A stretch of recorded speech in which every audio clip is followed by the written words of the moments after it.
Why do telecoms need revenue assurance in the first place? In this, our second session in the Beginner's Guide to Revenue Assurance series, we will tackle one of the biggest and most pressing questions that managers have when it comes to revenue assurance, which is, why should I choose revenue assurance at all? As we've already established, the telecommunications industry is unique. While other industries like banking and manufacturing and retail seem to naturally integrate the integrity of revenue streams into their operational models, only the telecom seems to need to make a specialized function out of it. To begin with, as anyone in the industry is aware, the telecommunications industry itself, for the past decade at least, has been undergoing an unbelievable amount of change in the fundamental way in which the telco is run. The very nature of strategy in telecoms is undergoing a fundamental shift. The strategic planning window that used to be based on years is now executed in weeks.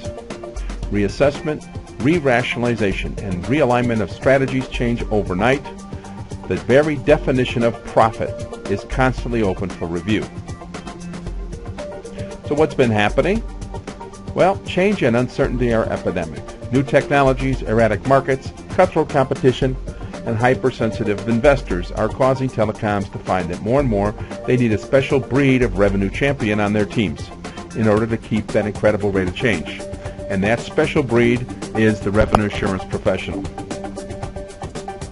The problem, at its most basic form, is that the controls that telecoms have carried forward from the last century are no longer adequate.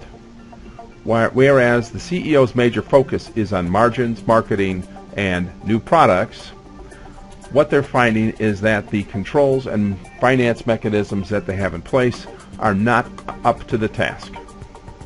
What is needed is a new state-of-the-art piloting discipline for the telecommunications company, and that's where the revenue assurance discipline is stepping into the breach. There are 4 clear symptoms that things are not right in the telco risk management world, and we call them the 4 horsemen. The first one is fraud.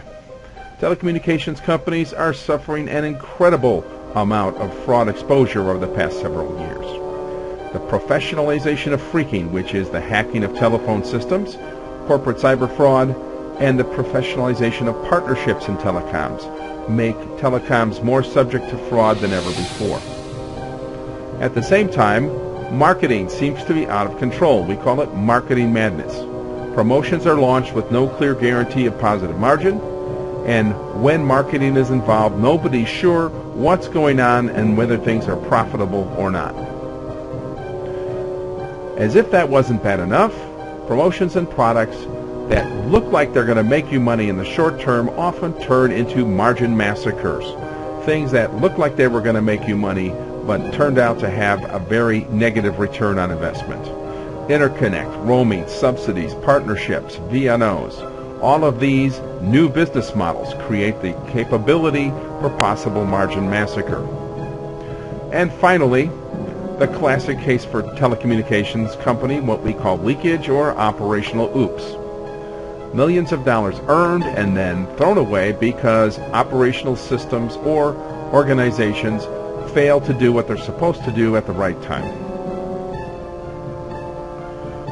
This then is the fundamental challenge of the telecommunications executive. On the one hand, you need to increase the speed with which you launch new products and services. On the other hand, you have to have confidence in the people and the processes that control them to make sure that they work. It's a very simple trade-off: speed versus control. And obviously, if you go too fast, you lose control. If you go too slow, you lose market share. So what is the nature of risk in telecoms? There are 3 underlying foundational causes of the problems. The first one we call hyper-technology. We have a convergence of technologies. All carriers in all markets are racing to the future at breakneck speed. New telecommunications products and services are invented almost weekly, and each time a new technology is launched, telcos have to reassess everything: partnerships, technology, CapEx strategies, in order to keep up. At the same time, what this hyper technology does is creates a hyper marketing environment. new rate plans, fierce competition. We have carriers that report that they launch up to 400 new rate plans and promotions each month. Trying to keep up with that kind of competitive hyper-marketing is a huge challenge. And finally, hyper-accountancy. In order to keep up with the new technology assessments, the new profit assessments, the new marketing and new product launches, accounting must constantly reassess how they conceive of what is profit, how they calculate margin, how they do forecasts. It really turns into a perpetual reprioritization and re-rationalization of the entire telecommunications financial model. What happens then is we create a world that we call the revenue cloud, a world where the fundamental concepts of profit and loss, revenue recognition, and margin are constantly being reevaluated. And this revenue cloud then becomes a place where nobody's sure what happens inside because it's so foggy and confusing, but on the other hand, it's where all of our revenues come from. So what it costs is a continuous case of accounting systems lag, where accounting systems can't keep up with the changes, where new technologies don't map to the old business models, and where the basic fundamental approach of sharing revenue streams across different products can lead to an incredibly chaotic environment. What happens is, as the telecommunications manager accepts risk after risk after risk, each individual risk, a fraud risk, an operational risk, a decision to launch a product prematurely, each risk in of itself represents only a small risk. But when these risks pile one on top of the other, you pretty much create an environment where the landscape is no longer secure. Telecommunication managers live in a world where each of these little cracks in the armor of control make the environment an earthquake zone, where you never know when the ground is going to fall out from underneath your feet. The solution that revenue assurance professionals around the world are developing is what we call the revenue assurance discipline. A revenue assurance team is a fast response unit. They provide a unified approach and a single framework and a consistent methodology to take on risk to revenue in all domains.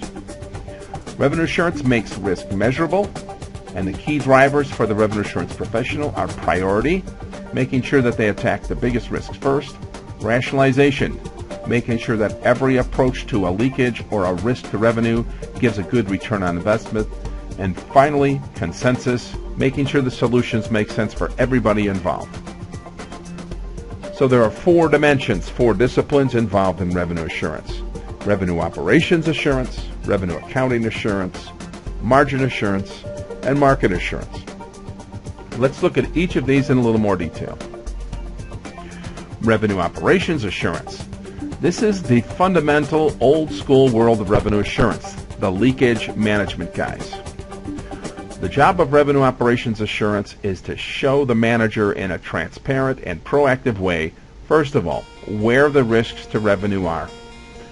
After showing them where the risk is, the revenue assurance operations team shows how big the risks are and let management know, if they allow that risk to continue, what the possible consequences would be, and finally, what it will cost to fix it. The second group is the revenue accounting assurance group. Revenue accounting assurance addresses the issue of making sure that we understand that the financial numbers being reported in our accounting systems are actually accurate and verifiable. Revenue accounting assurance provides the mapping of revenue numbers to their actual sources. Another way to put it is that revenue accounting assurance goes into the revenue cloud and turns it into something other than the cloud. Revenue accounting assurance provides verification of settlements, commissions, and claims, and gives management a stopgap against the problems involved in double entry accounting systems that obscure the underlying causes that cause revenue problems. The next dimension is margin assurance. Margin assurance is the process of making sure that every product and service launched has a known, measurable, and predictable margin. Margins, of course, are the things that we are in business to generate. But because of the complex nature of telecommunications revenue streams, because of that revenue cloud, margins become almost impossible to report. So margin assurance discipline provides for continuous monitoring of profits and costs, and most critically, provides management with a way to reduce margin variance. Margin assurance gives management a tool that will make margins more dependable, more predictable. And finally, the market assurance discipline. Market assurance is reaching a lot of attention with top managers lately. When you look at the different risks to revenue that are involved, the risk to marketing is by far the biggest. Market assurance allows the manager to understand and monitor that risk to market.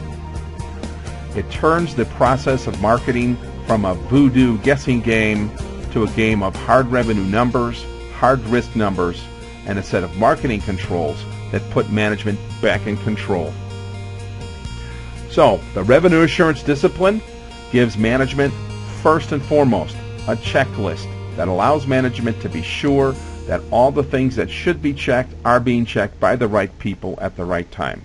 Second of all, it gives management a scorecard, a way to make sure that all the different aspects of revenue controls along the operational, accounting, margin, and market dimensions are being monitored and watched. And finally, it gives management a steering wheel, a way that they can actually get back in control of revenues and profits in a meaningful and conscious, objective way.